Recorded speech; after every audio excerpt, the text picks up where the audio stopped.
Have you ever tried to start an animation from scratch without any planning? If you have, it probably ended in disaster. When animators get an idea, they're so tempted to dive right in and start scribbling frame after frame by hand, or even better, straight to the animation software. More often than not, the project ends up wandering off the original path with no idea where it's going.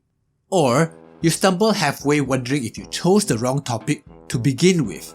Slowing down isn't much fun, but it'll save your projects in the end.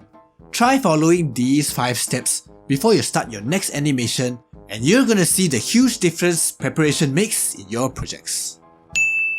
Many new animators dive into animation with a great idea, but no real story. While every story starts off with a concept, you'll need to plan out everything to understand where the animation is headed. I've mentioned this a couple of times in my other videos that you may need to make last-minute changes to the story when constraints or problems surface, but the basic framework is still there. Write a narrative or a script and complete it with the storyboard on staging and direction, make notes on camera panning, zooming and angles, plan every single detail. You'll need this plan later on. Now, if you ask me, your characters are like the engine of a car. Characters are what give animation a personality that people can recall long after they've watched it. Don't just do one sketch of your characters, do several and not just 1 or 2 facial shots. Draw them in full body from different angles. Draw them at rest, draw them moving, draw them sad and draw them happy. Draw the way their hands move as they're speaking, like what I'm doing right now.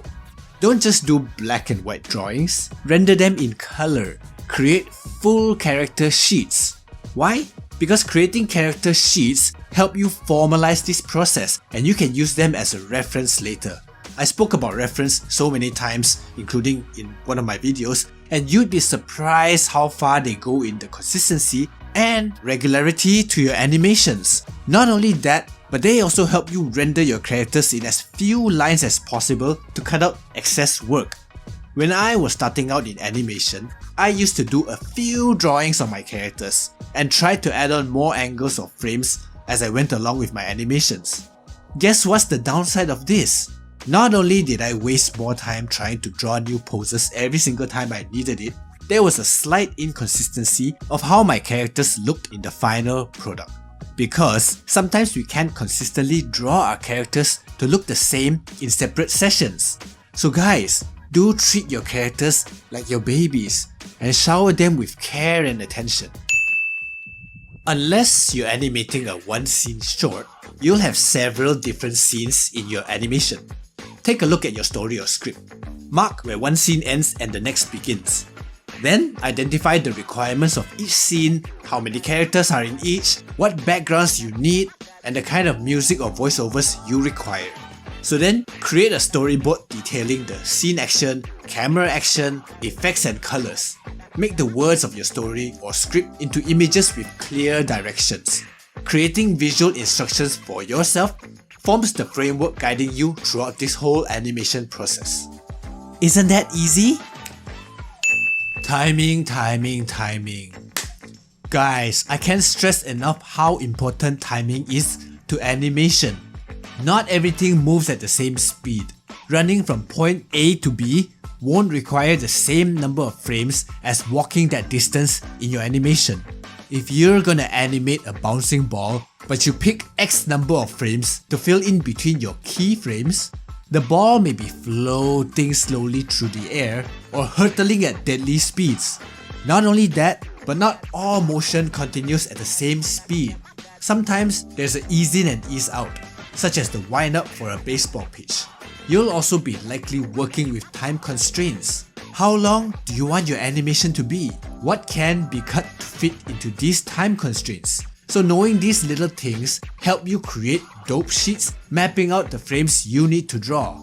And with proper planning, you save a lot of time in doing the animations. And isn't that what we're talking about?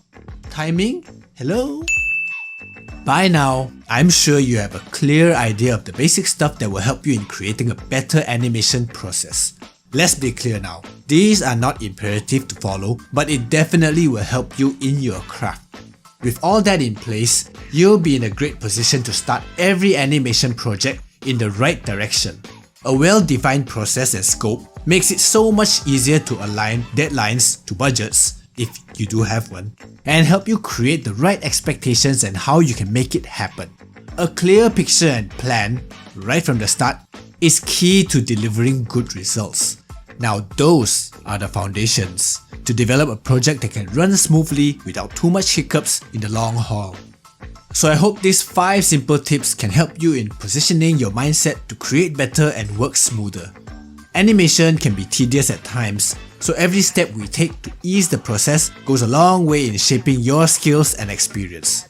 Also, be sure to check out my other epic tips and advice on animation as I march forward along with you guys in improving and creating better animations.